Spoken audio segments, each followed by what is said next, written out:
Howdy, welcome back to Dion Talk.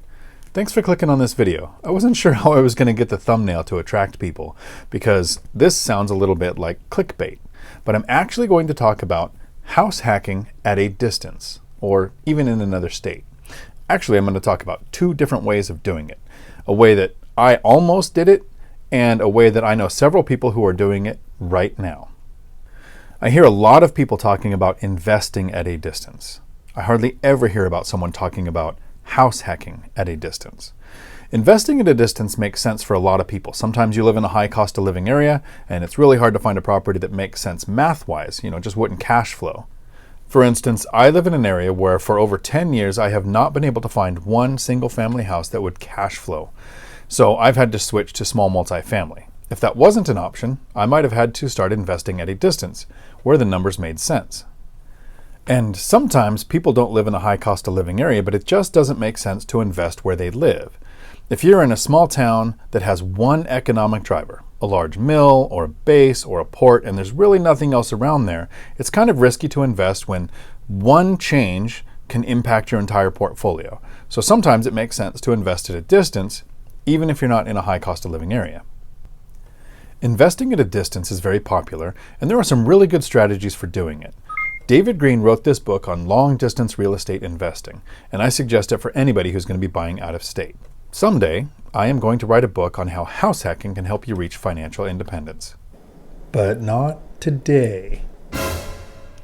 But before I write that book, and before you watch the rest of this video, I have a favor to ask.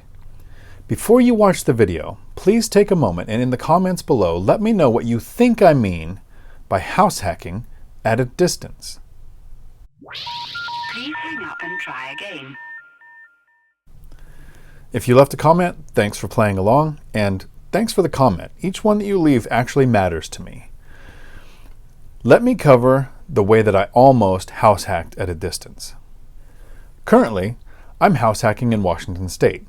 I'm living in one unit of this fourplex. The other 3 units are rented out. And even with me living in one unit, this property has positive cash flow every month. I'm actually being paid to live here.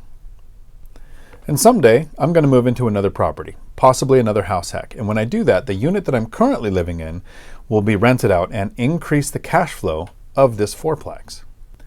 With my rental income, I reached financial independence a few years ago. I'm one of those weird people that still works, though, because I love my job. The financial independence retire early community, to me, gets it a little wrong. I like the financial independence part. I'm not sure about the retire early part. I'm not even sure I'm ever going to retire late. The truck driving school that I run has 4 locations in Washington State. And last year, we were looking at opening a campus in Arizona. Since I would be spending a lot of time in both Arizona and Washington State, my idea was to find another fourplex in Arizona and purchase it as a house hack so that I can live in one unit, rent out the other 3, and be making money in both states, house hacking both locations. With the crazy growth going on in the areas of Arizona that we were looking at putting the campus in, we were unable to find a location that made sense for our business to put that campus there. So since we didn't put a business in Arizona, I did not buy a house hack there. I actually just closed on another duplex here in Washington State. Some of us are familiar with the concept of snowbirding. This is where you live in a place that's really nice in the summer, but in the winter, it's not so nice. So people will go to a place like Arizona, New Mexico, Texas, Florida in the winters where the weather's better. And before I had the concept of house hacking, I used to think how rich a person had to be to actually have 2 places that they can live just because the weather was going to be better for them. I was looking at doing this because of my business. My company was looking at opening another location, so it made sense because I was going to be in both states. For you, this might make sense because the pandemic changed the work landscape. A lot of us have the option to work from home now. Snowbirding becomes a better option for people if we do use it as a form of house hacking, because you don't have to be as rich as I used to think. The second way that people house hack at a distance is a little more controversial. And I'm going to start with a caveat that says, this is not legal advice. I am making this video for entertainment purposes only, but I am going to talk about, without naming them, some people that are using this strategy.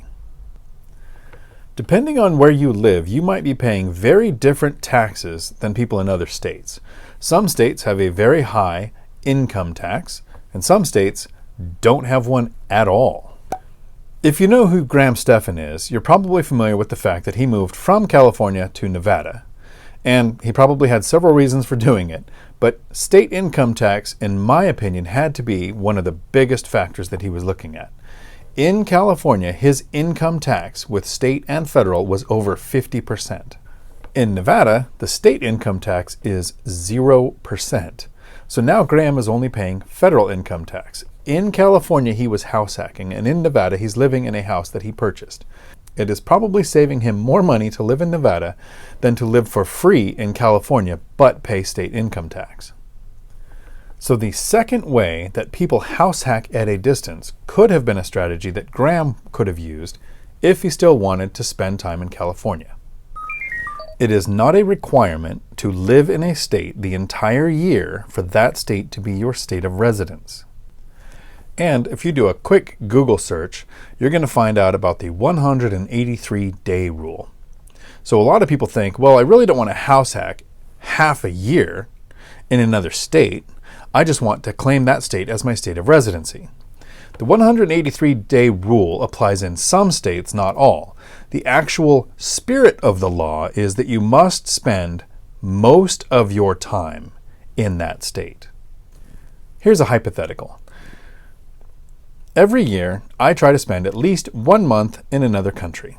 For a few years, me and my brother would go to Colombia for 1 month. The next year, we went to Thailand for a month, and then the world shut down for 2020. But this year or next year, I'm considering upping my 1 month in another country to 3 months in that country.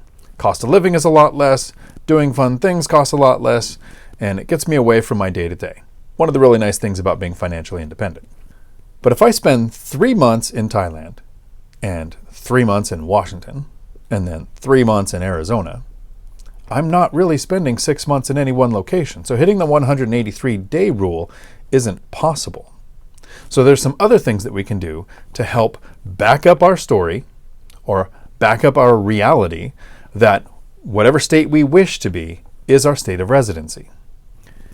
Here are some examples. For instance, what state is your driver's license in? And yes, that is an actual spaghetti colander on my head on my driver's license picture. Google flying spaghetti monster. Second, where do you register your vehicles? Third, where are you registered to vote? Fourth, what's the address of the bank that you consider your bank? Even if you're using something like Bank of America or Wells Fargo that are in pretty much every state, you have a bank that is considered your primary bank.